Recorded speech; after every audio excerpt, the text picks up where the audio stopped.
So, ladies and gentlemen, Tanja is about to come on and just freaking blow the roof off of this place. And my gosh, if there is a roof in the 3D, she's probably going to blow off the 5D one, the spiritual roof, because we are going to go deep into an epic conversation. So make sure you stay tuned all the way through till the end, because it's going to be legendary and a legendary conversation. Before we dive into that, let's talk about the sponsor message, which is you out there. You're a world changer. You are changing the world with every action, every thought, everything that you are doing or saying. You're changing the world and you're living your purpose just being here. So I want to acknowledge you, number one. And number two, I have a lot of people who are tuning in right now who want to get their message out to an even bigger audience. So number one, I love supporting you with bringing you on the 12-hour marathon. So if you want to find out more about that and getting your message out like that, I would love to have a conversation with you. Number two, a lot of people who are tuning in also are committed to getting their message out with their own platform, with their own voice, and their own unique way of doing it. I love supporting people like you in launching your podcast and getting your message out to the world like that. So let's have a conversation. However I can support you. If there's something else too, happy to support you with that. You can email me, chris@beyourgps.com. You can find me on facebook.com/TH3 Burns. And you can also send me a direct message, DM, on Instagram at I am Millionaire Chris. Okay. Looking forward to hearing from you and seeing how we can grow together, how we can support each other. Let's do it to it, baby. So next up is the iTunes review of the week. And this week it's by Sports123789. And Sports says, awesome show and host. Love Chris's infectiously positive attitude, inspirational and uplifting. Thanks so much, Sports. I appreciate you. If you want to stay tuned to all these amazing episodes, definitely subscribe on iTunes or whatever your podcast platform of choice is, Stitcher, Google Play, iHeartRadio, whatever. Subscribe. Spotify, subscribe so you can get all the latest updates. We release a new episode just about every day. And also, if you want to give us feedback so we can keep growing the show, make it even more of what you desire. And if there's anything that you don't really like, let us know. We love hearing that too. So go to beyourgps.com/iTunes to give us a review on iTunes, or search Becoming Your Greatest Possible Self on the iTunes store and give us a review there. Thanks so much in advance for doing that. I love you. Let's keep growing and going on this journey together. I'm going to introduce Tanja in just a second here. We are going to dive into some juicy conversation. So make sure you stay tuned all the way through till the very end, because one of these ideas has the power to literally transform your life, your reality, explode your abundance, explode your happiness, your fulfillment, explode your something else all over you. Anything you want to be exploding all over, you have full permission to do that. We're going to have an incredible conversation. So let's introduce Tanja, and then we'll bring her on the screen. By the way, I always recommend have a piece of paper, have a pen ready to take notes, or write them in your phone, whatever works best for you. Meet the one, the only, Tanja James. Maybe she's not the only, but she's the one that matters, the only one that matters right now. Tanja James, divorce doula, spiritual mentor, and oracle for the Angelic Realm. Tanja provides an array of services to her clients, including emotional and spiritual divorce support, parent coaching, inner child integration, soul retrieval, trauma release, timeline healing, and more. Tanja's gifts of multidimensional channeling, sacred container holding, and intuitive inquiry coaching, coupled with her unconditional commitment in assisting others with their transformational journey, makes her work a unique combination of practicality and magic. Tanja has served thousands of people over her last 15 years in the healing arts and is a dedicated and compassionate steward of love. Tanja, are you ready to rock the house, señorita? Totally. I love it. We're now live on Becoming Your Greatest Possible Self. Thank you for being here, and we are going to dive into an incredible conversation. Thank you. Oh, thank you for having me. I'm just excited. You're a listener who you just quoted. You're right. It was right. You do have infectious, pumped up, awesome energy. I'm stoked to be able to have this conversation with you today. Awesome. Awesome, Tanya. I appreciate you. And let's dive right in. The theme of today is, does your why make you cry? And specifically, we just want to hear, how is your experience with that perspective and that kind of wisdom or euphemism? How has that impacted you, Tanya? My why definitely makes me cry. I might not right now, but to get to hold a container for us Mm, to completely transform their life, wow. it's a miracle to witness. I've seen miracles happen within hours, days, weeks, and it just, when you see someone completely shift out of their old story and who they used to be and Mm, step into the miracles that have been here waiting for them, we cry. I mean, I cry with clients all the time. They'll call me up, and recently somebody had a deep dive session with me, and she made five or to $6,000 within a week, and she just called wow. me up. And when I saw that message, I just started crying for Mm, her happiness.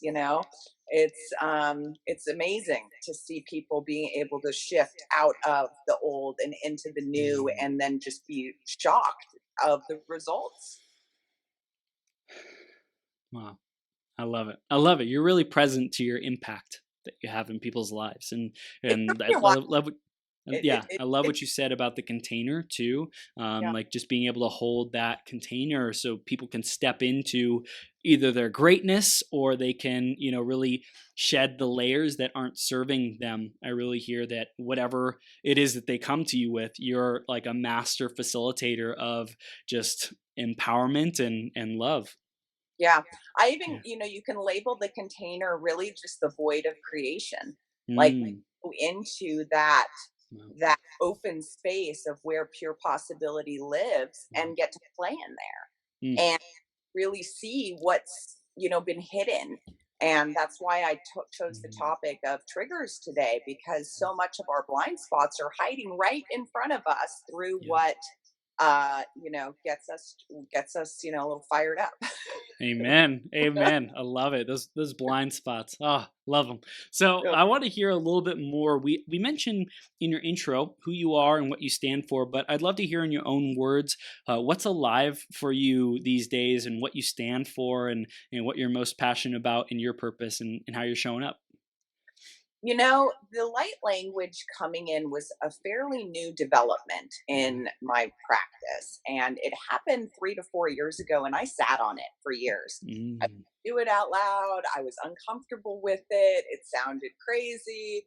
Mm. And when I do it now, the shifts that people feel immediately are, I mean, and I feel them too, because it's just flowing through me as the vessel and coming out. And the way the frequencies are designed, it's not meant to be understood by our conscious mind. So it just Mm. bypasses that conscious mind and goes straight into the subconscious.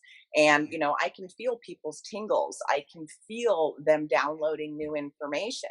And it Mm. was something I was really scared to come out with. And when I came out with it about 6 months ago, it's just exploded my Wow. practice, because not only the results, but how unique it is for each person that I'm talking to. New voices come through, new, non-physical support comes through.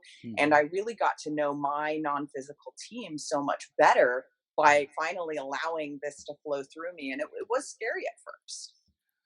Yeah. Wow. I love it. I love it. So, light language. I think I want to educate our audience if they don't know what it is. I'll share my interpretation, and I'd love to hear yours. It's basically high vibration, high frequency words and energy, but it may not match what people understand in terms of like English or Spanish or whatever language. It might not be comprehensible to the conscious mind, but it goes through to the subconscious mind because of the vibrations and the sounds that are put together. That, like it's there's certain sounds and ways that we make noises that impact our soul, right? Our energy, different than, let's say, hello. You know, that has a certain vibration to it, but there's a lot of what you channel has a different vibrational impact on us. Is that how you would describe it around?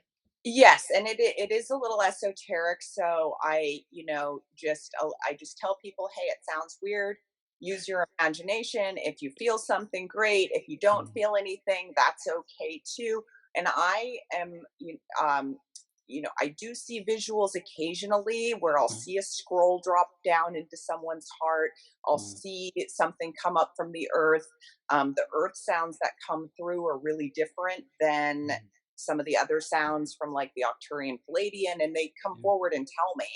And once I started doing the light language, then their voices even started coming through in English, and mm, my voice totally changes into kind of a monotone sound, and they yeah, deliver their message, and then they conclude with, we are the Octurian Palladians, it's nice to see you today, type of thing. And then I go on talking as me. And it was wow, so wild when this first started, because I literally felt like I was walking, a walking science fiction novel. mm, And as I just kind of allowed it to happen, then it's just kind of happened. But one of the things that's definitely happening is a DNA reactivation. So it's mm, actually going to the cellular level and mm, helping to raise the frequency of the whole person. So yeah, your auric body, your causal body, your physical body, down to your DNA does wow, get these activations, and they take anywhere usually from 2 days up to even a week to fully integrate, because we don't want to cause like a healing crisis. So right, I always make sure to integrate them with ease and grace for the mm. person's highest and best good, so they're not taking on too much and having a migraine the next day, that kind of thing. I love it. I love it. You get to be graceful and compassionate with where people are at, and Yeah, not rush them through their yeah. consciousness journey, because that's not the objective here. It's not to go from A to Z as quickly as possible, right? I whisper it sometimes. If the Yeah. person is uncomfortable, going to be uncomfortable hearing the tones, I Mm, can whisper it without them hearing, and they still get it. wow. So it is really about meeting people where they are, and it's okay if I whisper it too. Yeah. It still has the same effect. Wow. Incredible. Tanya, this is absolutely beautiful. And I want to go back into your journey and talk about, especially for the people out there who are like, how do I get to where Tanya is, like with this level of connection and awakening and access to these beautiful powers and these beautiful gifts to give to the world. I want to go back into the journey and talk about how did we get to where we are today? Where does it all really begin for you in terms of your spiritual journey, your entrepreneurial journey, empowering people? Where does that begin for you? It begins in childhood, really. I was giving little old ladies on my paper route Reiki when I was like 12. And I didn't Yeah. know that's what I was doing. I would just put my hands on them, and my hands would get super hot, and I knew I was helping them. My Wow. parents would have card night, and I'd be going around the table saying, "Oh, your kidney chi really needs a little this, and your knee could use this." And they'd look at Mm, me like, "What are you talking about?" And I ended up actually closing down a lot of my gifts at that age, wow. because it wasn't comfortable. I didn't like being looked at like I was weird, or like there was Yeah. something wrong with me. Mm, So by the time I was a teenager, I had left that life behind. mm, And I ran away as a teenager. I moved out on my own at 14, 15, and started paying wow. rent. And I grew up really quick. Yeah. And and then when I was about in my late teens, early 20s, I was introduced to a spiritual community, Mhm. and I received an attunement for some Aboriginal, um, um, what would the word be? Just Aboriginal energies. Mm. And Yeah. then from that point, I discovered essential oils, and then I went and got my massage therapy license, and things Wow. started moving in that direction. Then I had a dark night of the soul experience, had a Mm, very painful divorce, mm, went through PTSD, basically lost like 3 to 4 years of my life, and I almost died. I was in my early 30s, and my life totally collapsed. wow. And then I have been this phoenix rising from the ashes. I have not been able to be unstoppable since I figured out, guess what? You came here with pretty massive gifts. You came here with a big mission. Go for it. Do it. Get on path. And one of the key experiences for that was in 2015, I had a spontaneous healing session from an NLP practitioner who helped me to put my relationship with codependency on a tree across the street. And in that moment, I felt free for the first time. Wow. And from that moment forward, so that was only 4.5 years ago, I just stepped into the next and stepped into the next. And I can tell people, anybody who's listening, one of the things that really, I realized today that I didn't realize then is when you line up with your soul mission, nothing can stand in your way. Nothing. Because that purpose inside of you wants to be birthed, and it's going to do whatever it takes to get there. I love it. I love it, Tanya. I want to talk about what got you through those moments of your marriage not working out, and you said you were in a dark night of the soul. What kept you moving forward? How did you view codependency? How did you view yourself in those times? And like, what shifted for you? What were the distinctions that you got, especially after you put it on the tree across the street? That was the beginning. That up until that point, I was really lost. I had experience, it's kind of personal, but that's okay. I had an experience when I was 25 where my grandfather came and visited me. He died when I was 3 months old. And we sat and had a very long evening together, and he explained a lot of things to me and talked to me in ways that I had never had a conversation with a family member in my life that way. Wow. And toward the end of that conversation, he said to me, Tanya, I'm so proud of you. You have done so much so far, but guess what? Things are going to get a lot worse before they get better. Wow. And you're going to want to give up. And you're going to forget all about me. You're going to forget all about this conversation. And I'm not going to let you. You're not going anywhere. And when you're over the worst of it, I'll give you a sign, and you'll know that you're over the worst of it. And because I forgot in some of those years, I forgot, and I was drinking too much. I was completely unglued with not being in the daily lives of my kids. I mean, I was just a wreck, and I think some spark inside of me got me out of bed every day. Even when I was crawling, something got me one step forward. And after that session with him putting the codependency on the tree, that week, I woke up floating in the middle of space. So when I astral project and dream, I wake up in these astral experiences, and I woke up floating in space. And I opened my eyes, and I'm like, it was like literally something I can't even put into words or describe. Nebula and stars and supernovas. It was unbelievable. And I got to travel through different dimensions via wormhole. And when I went into the wormhole, it was the fastest thing I'd ever experienced in my life. It literally felt like maybe a drop of water on Niagara Falls. It's hard to put it into words. Yeah. But I was, at the end, I got to float in front of Jupiter's eye and see all the gases, and it was freaking phenomenal. I'll never forget it. And I woke up from that, and I heard my grandfather's, voice. Now. And it took me years to realize that part of that experience too is that I can pass on those vibrations to the people I work with. So when I take people in a wormhole to clear a timeline, they're getting that vibration even if they've never or never can experience it. Because I didn't understand it for a long time. Why me? Why did I go travel in space? Why did I get to see things that most people will never get to experience in their waking life or even in dream life?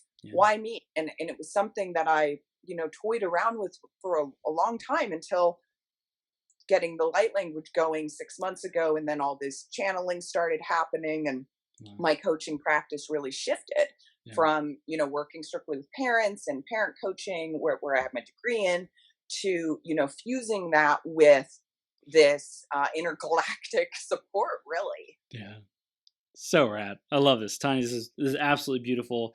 And I think it's really, when we are younger and we get these hints that we are meant for more, we get these synchronicities, we get these messages. And for you, it was pretty like epic. I think a lot of people wish for something like that is so blindingly obvious. It wasn't, though. Like, the Mm, experience was crazy, and I woke up from that day thinking, oh my god, if every single human being, if we were all to have that exact same experience on the same night, we would wake up to a new planet. yeah. We Yeah. would wake up to a new home, because people would see what they're a part of. They would see Mm, themselves not as separate from, all of this vast space, that we are the universe in form, and the universe is expressing through our consciousness. That was mm, so viscerally alive for me in that moment. And mm, it just put me on fire. And I'm like, I got to spread this message as far and as wide as I can, because mm. it's given to me for a reason. And I cannot let my own fear and my own crap get in the way of what it is I'm here to do. Mm, I love it. Tanya, this is beautiful. And I know a big part of your work was and is working with parents and couples. And like, I want to hear, how did that become a big part of your journey as well? Well, again, I was struggling with some co-parenting issues Hmm. in my own life at the time, and it was one of those random coffee shop meetings where I was sitting having a cup of coffee with my twins in the stroller, and there was a gentleman sitting across, and I got this like nudge on my shoulder, go talk to him now. Mm, I just sat down next to him, like, hey, let's have a conversation. I'm interested in what you do. And he was a organizational development coach for Apple and IBM and different Silicon Valley, corporate coach. And we just started talking, and it formed a mentorship friendship, and we worked together for about a year. And he's like, you're a natural. mm, And so from there, I went into parent coaching, specifically to help just fuel my own education as a parent, mhm. learn different ways of parenting styles with my kid's dad, because we had opposite parenting styles, Yeah. which is okay, because, my strength in one area is going to be his strength, where, our strengths are just in different areas. Right. So it was a beautiful program. It's called the Parent Coaching Institute, and what they do is they take quantum physics, they mix it with organizational development, and then they mix that with psychology, family psychology, Holy or crap. childhood development. So it's like this three container piece where you get to Mm, work in the quantum, learn the quantum of it without having to necessarily talk about it openly, because at the time, this was still, almost 10 years ago, yeah. that quantum language wasn't as common as it is today. Right. Right. Wow. So incredible. So from that point, you really were refining your skills, working with a lot of different parents, thousands of people, healing, empowering, giving them strategies to be more effective in their parenting and their relationships. When did this? It's parents themselves. Mm, It's really teaching mm, parents to parent themselves, that's good. and to heal those inner child pieces, Yeah. and to see the strengths in their kids, and like, human beings, we're the only creatures that can consciously be something that we're not. An oak Mm, tree is never trying to be a palm tree, a deer is never trying to be a bird. But wow. humans, we want to go in and say, no, I want to be that person, I want to have that, I want to Yeah. be this, I don't want to be who I am. And a lot of that's just cultural conditioning of this massive consumerism society that says, I want that to be happy, and I want that to be Mm, happy. And it's really helping people to tune in to what's working in our lives, because mm, what we focus on grows. But most people, because our brain, our reptilian brain, is programmed to mm, notice what's not working, for good reason. mm, So, but the problem with that is then you can't find the solutions, because all your tunnel laser focused on what's not working. And people do it with their kids, they do it with their spouses, they do it with themselves. mm, So it's really about teaching people how to focus on what is working, where the strengths do lie, and how to enhance and grow those and focus on those instead of what's not working. mm. So good. Absolutely. It's like the focus is everything. It's like where we're heading and pointing our ship, our rudders, so to Yeah, speak. That's going to determine where we end up in 30 days from now, 90 days, 1 year, 5 years. It's like, where am I focused on? Where am I putting and investing my energy into? What abs- seeds am I nurturing? absolutely. And with divorce, for most people, it's the most painful thing they'll ever go through. Yeah. Their whole life that they have known up until that point is dissolving in front of them. And then Yeah. to be able to give people that spiritual and that emotional support to see that their life isn't over Mm. just because a relationship is ending. Their role as a mom or a dad isn't going to change or doesn't have to change as drastically as they think it does just Right. because the roles of the family are changing. Right. And to use the experience as the transformational catalyst to build the life of their dreams that they do Mm. want, giving them a why that makes them cry, that being able to have that conversation. And one of my mentors, Kenji Kumara, one of the things he always does is disconnects people from their emotional body, their physical body, and their mental body when he does the work. Wow. And so, and I picked up on that. So when I'm in sessions with people, we disconnect from the emotional body so we can see the objective observing position in session. And it's like, oh, what am I stressed out about this for? Like, why was I giving it that much energy? Like, you Yeah. you literally put that issue up on the tree. Mm. You can pick it back up if you want to. I advise people not to, but everybody has free will choice.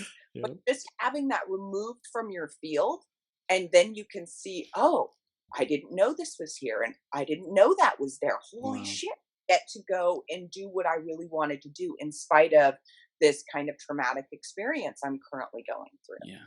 Yeah. Wow. Wow. So when did you start focusing on the triggers as something that you knew it was a sticking point for people and their relationships with others as well as themselves?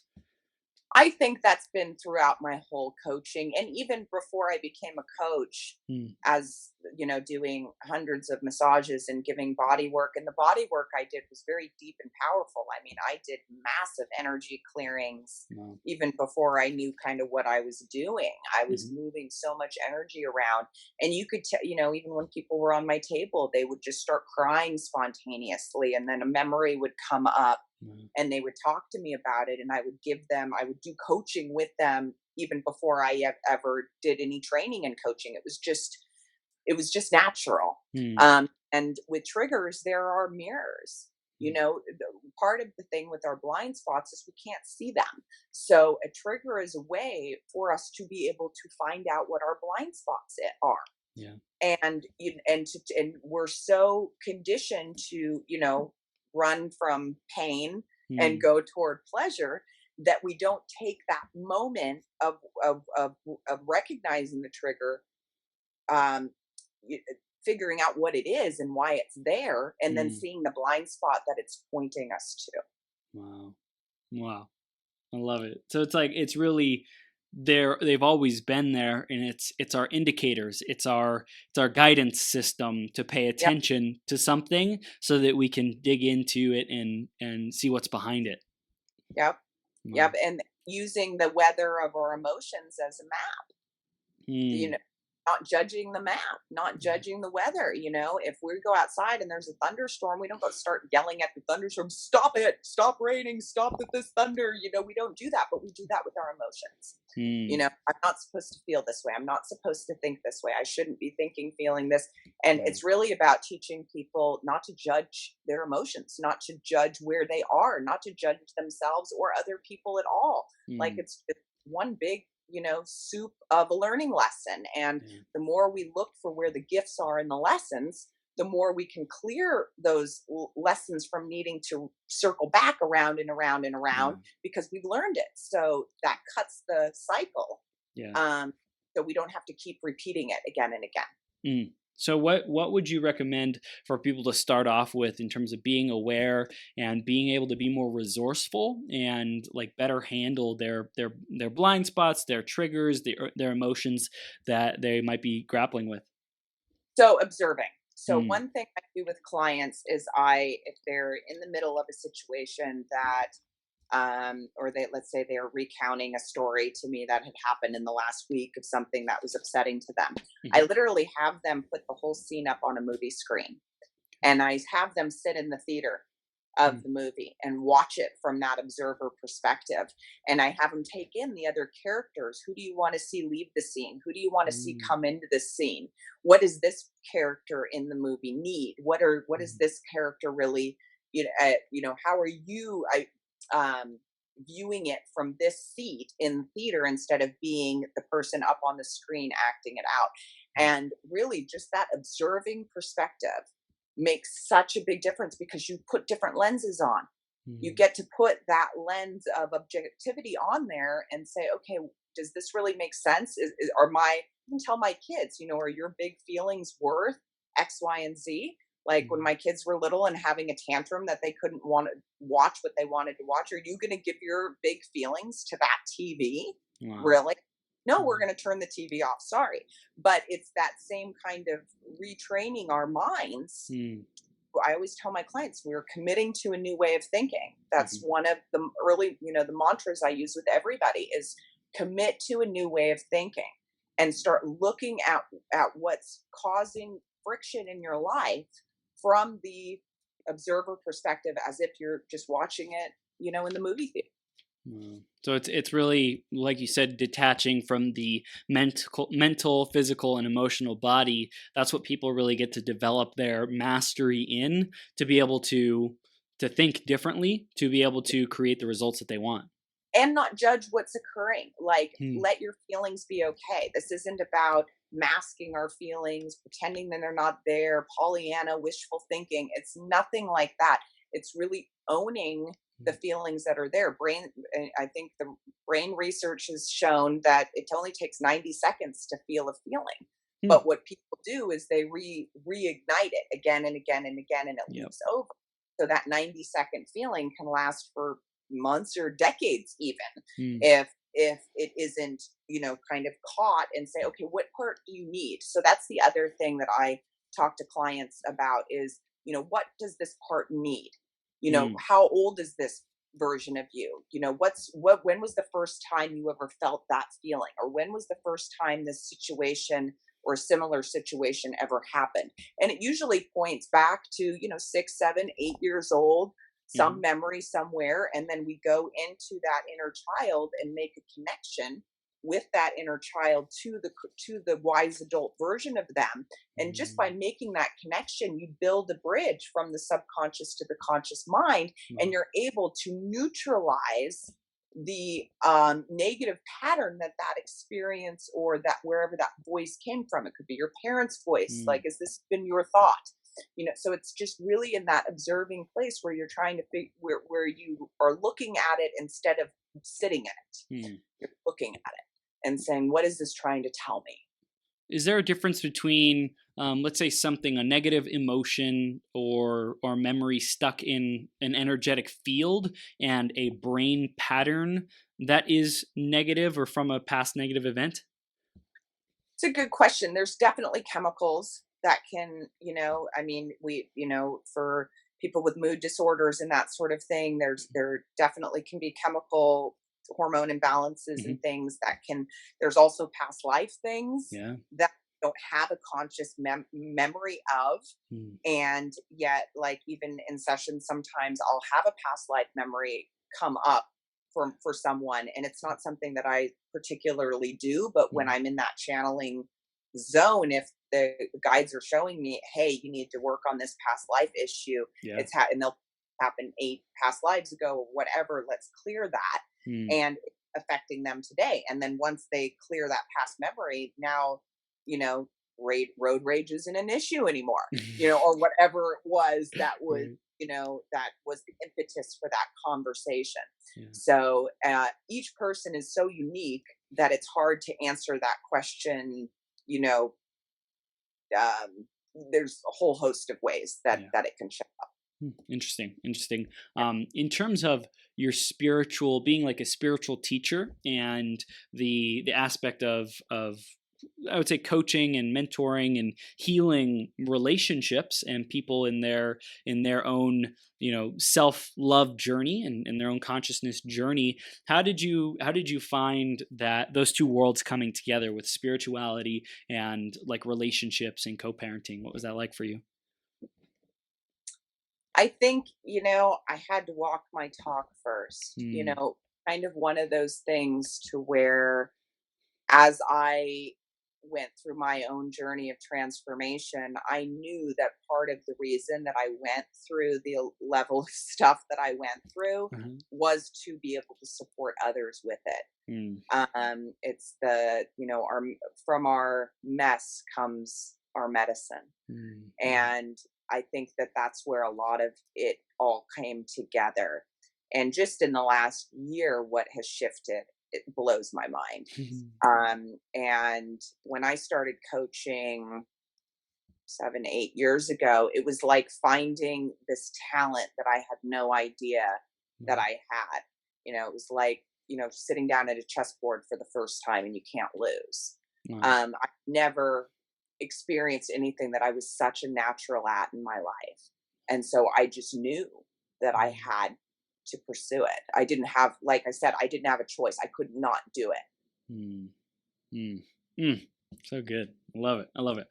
You mentioned like even in the last year, like you've grown so much. What distinctions do you wish you could share with yourself from a year ago, or do you just want to share what you've gained in the last year that have really made a difference for you? The me a year ago, I would have told her to slow the f down, and enjoy it. Yeah. Like I was so on fire, I just couldn't turn it off. So I mean, I was working 12-hour days, and I mean, I was just burning the candle at both ends, Mm, with launching a new company.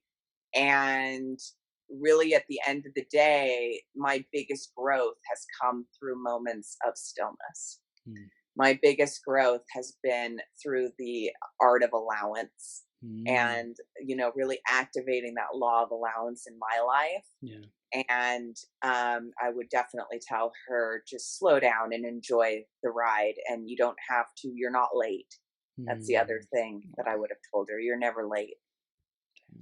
That's gold. That's gold. What about allowance? I want to dive into that. How can Yeah. we embody that way of being even more and create the benefits that come from that? So I like to describe it to my clients a couple different ways. So our left and side, hemispheres of our brain work Uh-huh. in tandem. Our masculine and our divine feminine, the goal is to have them work in tandem. Yes. So when you have the goal of merging your 3D, personality, conscious mind self Right. with your 5D and beyond multidimensional highest self, Yeah. who's when you really have that commitment to merging those two worlds, Mm.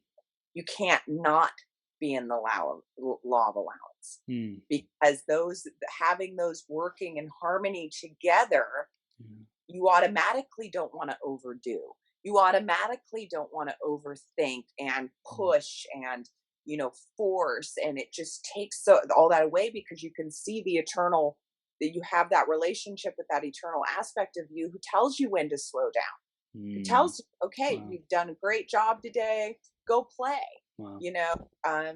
Go on it, go, take yourself out on a date, go get a Mm. massage, go on, go away for the weekend. You're in that balanced place Yeah. where allowance is natural, Mm. instead of in that linear mind that says, oh, I got to do it, do more, and I can't get it all done, and it's never going to finish. And that's that linear mind that just thinks that there's a time limit. There's no time limit. Mm. Linear time is great when you need to catch a plane or have a meeting or an interview. you know that's what linear time is for, so we have Yeah. structure. But we Mm. have access to every single part of ourselves that has ever existed right in this moment. It's Damn. all here. And what does that mean for people? Like I get that there's infinite possibilities, there's infinite ways of being, there's infinite resourcefulness and things that we can step into, like whole new realms and possibilities. How can we like actually activate those and say, okay, I want that, I'm going for it, I created it, boom, it's done. Like how do we like turn it on like that? Commit to a new way of thinking. It Mm, really is it is we have free will. So if we want to sit on the couch and, watch Netflix 12 hours a day, we have that choice. yeah. That's our free will choice.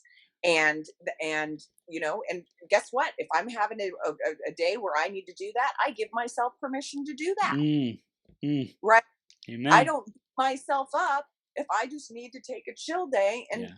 tune the world out. Yeah. Right? So, but part of it is really allowing your higher self to come into your experience, to Mm, see yourself as the master creator that you are, to see wow. yourself as the miracle that you are, as this timeless, limitless being of pure potential, allowing that knowingness to kind of filter through this, dense experience Mm, of practicality and results and everything else, and again that merging of that the personality with the higher person, or the higher persona that we have, yeah. and the willingness to just play around with that, Mm, the willingness to play around with that. And that could be different for everybody. yeah. Some people, do meditations in the morning, some people do walking meditations or Hmm. run, or whatever gets people into the zone. Mm, That's really, if you can find even 20 minutes a day where you can be in your zone mm, of genius, mm. that's going to build. That experience is going to build. It's like interest accrued in a bank account. Wow. If you put that 20 minutes in every single day, where are you going to be in 10 years Mm, versus if you don't? mm. Mm, I love it. I love it. So I hear trusting ourselves to know what is our genius, what is our flow state, when we're in the zone, and how can we get to that place even more. And it's also, I think that there's a level of awareness that we have about who we're being and how we're showing up in those moments, right? Because it's like, yes, you can go out and be in the zone on, let's say, the basketball court and be, playing and stuff, which is awesome. And does that provide the same level of spiritual growth as being in the zone meditating or something like that? Well, and this conversation is for people who are interested in their spiritual growth. Yes. A lot of people who are on the planet right now, who were born asleep, and they're going to stay asleep, and that's their journey, and that's okay. Yeah. It's okay that we have a lot of people who didn't come here to wake up, and for those of us who did come here awake or to wake up, um, we're here to support others in Yeah. their awakening. And Mm, that's going to look different for everybody. So, yes, you can be a basketball player and on your spiritual journey, and you're in the zone, mm, and you're fusing the spiritual, aspect of you and hitting 3-pointers the entire game. yeah. Absolutely. Mm, mm, Absolutely. You can merge the two.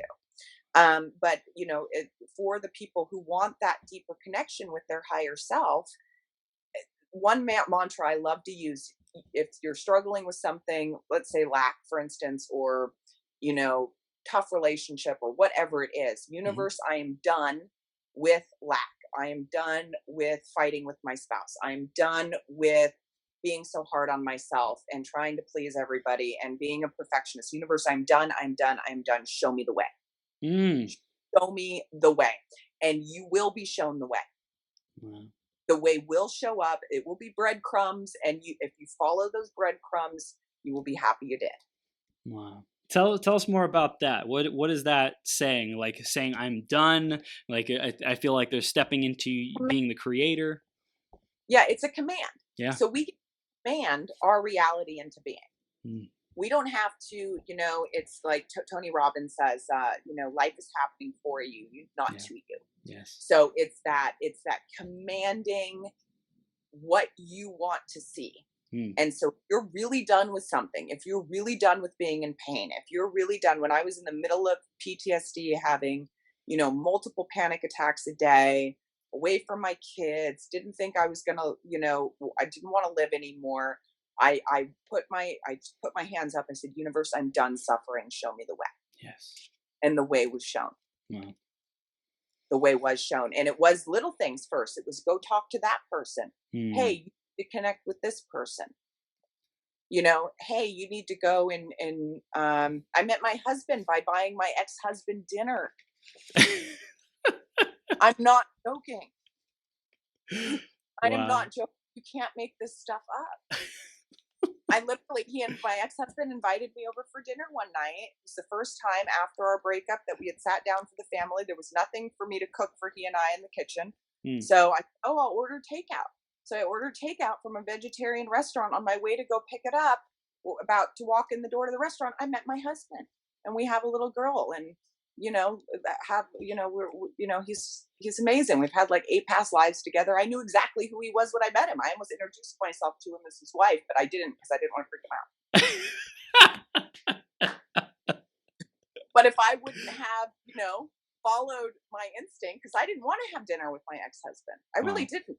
Wow. And so a voice kind of came in and said, no, you do want to have dinner with him. Go order dinner and have a nice life. I mean, and he doesn't know that's how I met my husband. And it's those little nudges too, right? It's the little nudges that we get to listen to, the breadcrumbs. I love how you say that, because oftentimes it's not a big blinding obvious sign, but it's the continual, hey, you should do that, go do that. And something else is coming through to say with the breadcrumbs, winks from the universe.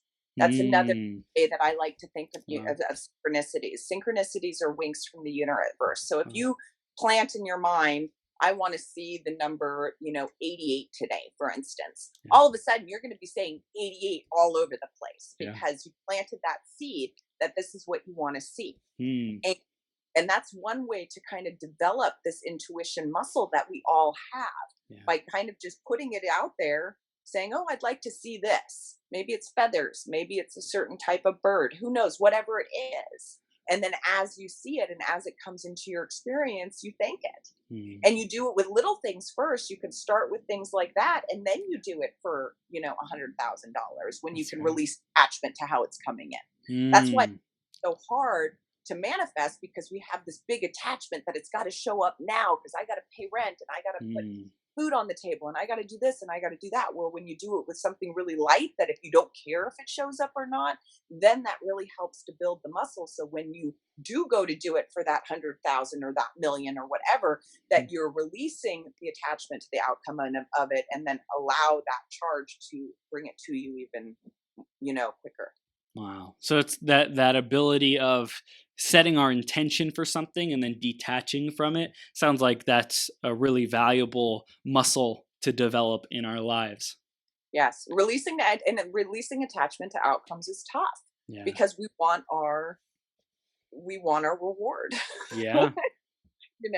And one thing that we can do is give ourselves a different reward. So yes, might be the big reward, but maybe give yourself little rewards along the way. Like if you're working toward a goal and, little things are happening leading up to that big goal, every time a little thing happens, treat yourself, however that is for you, because everybody is fueled in different ways. Yeah. This is gold. Tanja, this is absolutely beautiful. Is there anything that your heart, your higher self, any aspects of you is feeling called to share with us? Anything that we haven't touched on yet in this interview and conversation? This has been a lot of fun. Yes. I don't get to talk about floating in space very often, and I don't think I've ever publicly spoken about my grandfather's message. Yes, I am going to tell a little quick story. And I'm going to name the celebrity that it's associated with. I've never met her. She doesn't know me, but I'm going to just share the story anyways. It's time. So I wake up in this beautiful, like 100,000 night a room hotel. Again, it's like I open my eyes. My ex-husband's with me. Our twins are with us, and it's like stunning, right? It's just a stunning room. Everybody's hungry. I'm like, no, you guys go. And they're like, no, come on. We get into the elevator. We walk in the elevator, and Brad Pitt, Angelina Jolie, and a whole tribe of kids are in the elevator. And Brad looks at me and he says, I need your help. Angie needs your help. Can you help her today? And I'm like, absolutely. So all of us go up to the roof. I watch Brad and the kids and my ex and our kids get into an elevator, into a helicopter and fly away. And it's just me and Angie left in the elevator. And she looks at me. It's the only time she talked the whole time. And she just looked at me and said, thank you. And so we go down a floor, we go into this amazing treatment room. There was like a single massage table on it. It's just beautifully decorated. And I started doing shamanic healing on her. This is healing that I had never done in this life before. Wow. So I started pulling tar out of her body and doing all of this crazy. That was when the light language came in for the first time. I mean, I was doing things in that session that I'd never done before. And it lasted for hours. I mean, I worked on her for hours. And then as soon as the session was over, we met up with the family, we said bye, and I woke up instantly. And my instant reaction when I woke up was, what the F was that? Like, I didn't know what to do. I'm like, I just gave Angelina Jolie like a 6-hour healing. Like, how did that happen? Yes. And so I'm sitting in line at the grocery store 5 days later, and I'm checking out, and I look over at like a People magazine, and her mom had died that night. Wow. And when I saw that magazine thing, and I looked at the date, and I had chills head to toe, and I just started crying in the grocery store, aisle. I just started sobbing. And like somebody was sitting next to me, like, are you okay? Like, oh, you're really sad for, because they saw me looking, and I'm like, oh no, I'm okay. But just the level of support that is out there for all of us. Wow. And the fact that I was able to hold space for a total stranger in that way. Yeah. And I've never met her. I've never talked to her, and that's okay. I want to dive into that in terms of recognizing and calling in the support that we need, or so to speak, to get to our dreams, our goals, to fulfill on our purpose, to get through whatever we're going through. Is there anything else you'd recommend around that, to recognize the support that's already here and with us, tap into it? Yes, all abundance blocks are receiving blocks. All. Okay. Love is money. God is money. That's a tough concept for a lot of people who have these negative associations. Money is a neutral thing. Yeah. It's like white tissue paper, and whatever food coloring you pour on it is going to spread out on it. So if you're pouring love and pinks and pastels and all these beautiful colors, you're going to have beauty. If you it's not enough and I'm broke and I hate my job and then you're going to be pouring all the browns and the blacks and everything else onto it, right? So receiving support is saying I'm worthy to receive the support. It's knowing your worthiness. It's knowing how freaking awesome you are. It's owning your awesomeness. And when you start owning how magical you are and how much that you are just love in form, walking around getting to do your thing, and you're open to receive, my capacity to receive expands infinitely like the universe. My capacity to receive expands. When we get into that mind frame, then we're automatically a vessel for it as such, because we're not seeing ourselves as separate from the love that we are. Woo! Woo! I love it. That's powerful. I really felt like God is money, that energy, like to be able to create that kind of a relationship. For me, I went from saying I don't need God, I don't need love, and concurrently the money went out with it. Right? Like, I don't need support, and it was a really hard time. And like ever since then, I've really been working on my relationship with myself, with worthiness, with owning my awesomeness, with connecting back to God even more, deeper into my spirituality, deeper into love, deeper into appreciating and receiving abundance. So freaking A. And gratitude's amazing.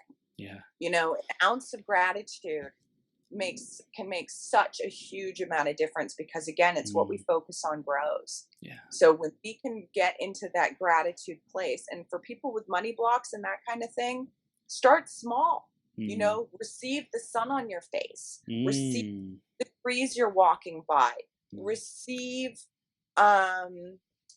you know, receive what it is that you can receive. See abundance in the sand that your feet are walking on, and then recognize that there's more planets and stars in the entire in the universe than there are grains of sand on this planet. You know, start blowing the picture up a little bit and seeing the microcosms with the macrocosms. Like, really just start playing around with um you know, play around with craziness, play around with expansion. The more we play in that and dance in that energy, the less dense we feel.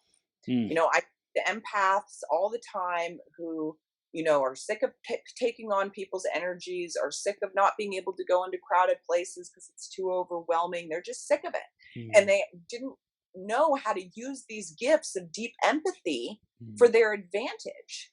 They had only learned how to use them for their disadvantage. So you flip that, well, how can this be a good thing? Yeah. Right? And you just start playing around with beliefs. You know, is this really true that I believe this? Is this really true? Is this a fact? And if it's not, then start to challenge it a little bit. And you don't have to go, you know, all crazy monk style, you know, and be meditating for 12 hours a day. Like, we need to be on mission. We can't be on mission if we're meditating 12 hours a day. So it's just a balance. It's just finding that balance and being open to receive life and be open to receive the love that you are.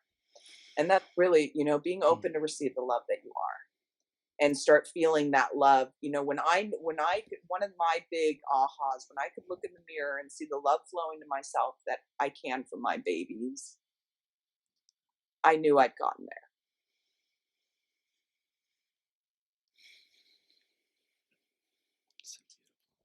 So beautiful. Tanja. Yeah, and it's uncomfortable for people sometimes. Like, they, you know, if I do mirror work with people, if I give homework, okay, you got to stand in the mirror and say I love you 100 times. You know, that's can be really uncomfortable for people, because we didn't all go to Hogwarts. We didn't all go to the self-love school.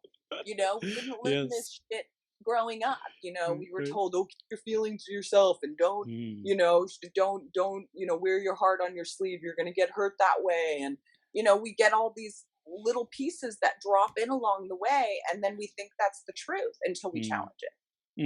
And that's what I'm all about, is challenging the blind spots and challenging the lies that people have been living in prison with their whole life. Amazing. Tanja, this is incredible. First off, we're going to tell our audience how they can stay connected with you. What are their next steps to continue their journey? And then we'll wrap it up with the minute to win it. Even though these last couple minutes, I'm like, man, I just feel thought that's what we were doing, honestly. This is your heart pouring through. I'm like, oh my gosh, this is gold. This is so good. So I did put a free gift in. There's a link that it's just a YouTube meditation that I recorded on Sunday with the solstice energy. It's just peace and softness, and it's, you know, it is light encoded. So there is light frequencies that are running in the background, not part of the voice part of the guided meditation. And then anybody who signs up will automatically be added to my mailing list. So you'll get my updates, and when I have classes and programs and things coming up. My Facebook page, Tanja James Coach. So facebook.com/Tanja James Coach. That's with the J. So TANJA James Coach is my Facebook page, and people can message me, shoot me an email back with any of the free gifts that I send out, and I'm here to serve. So you can contact me easily. Definitely. You are lit, Tanja, and everyone stay connected with Tanja James. That's facebook.com/Tanja James Coach, and that's TANJA, Tanja, and then James, JAMES, and then Coach, COACH. So I love what you're doing, Tanja. This is absolutely just such a fun conversation, just lit, so much love, so much empowerment. And this is the last minute, the minute to win it, where you get to share something on your heart, anything else that we didn't touch on, or just, if you want to say similar things. Like, it was so powerful, so resonating, and someone out there needs to hear it. So share it with them. It's okay to be different. It's okay not to be like everybody else. It's okay not to have to please everybody. I think people pleasing is one of the number one things that people come to me for. I just cannot say no. It's okay to say no. And it's okay to say yes to yourself. I'm going to do a little light language on that. I she I biti I uti uti I uti I she did I biti I she did I uti did I did I did I she did I did what did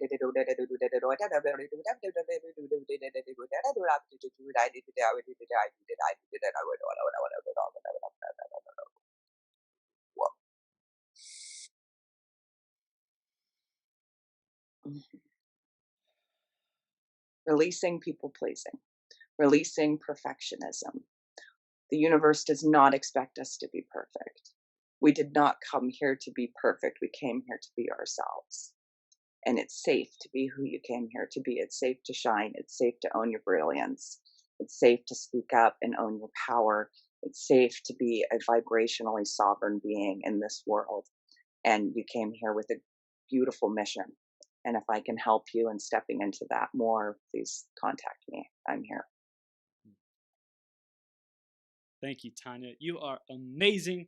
Keep shining your light. I am so excited to stay connected on our journey. So many great things now and in the future coming through you, from you, all around you. You're incredible. Thank you. Oh, thank you. Thank you so much for having me. What a fantastic conversation. This was so much fun. I really appreciate your time today. Thank you, Tanja. We'll see you soon, okay? Okay, sounds great. All right, take care. Bye-bye.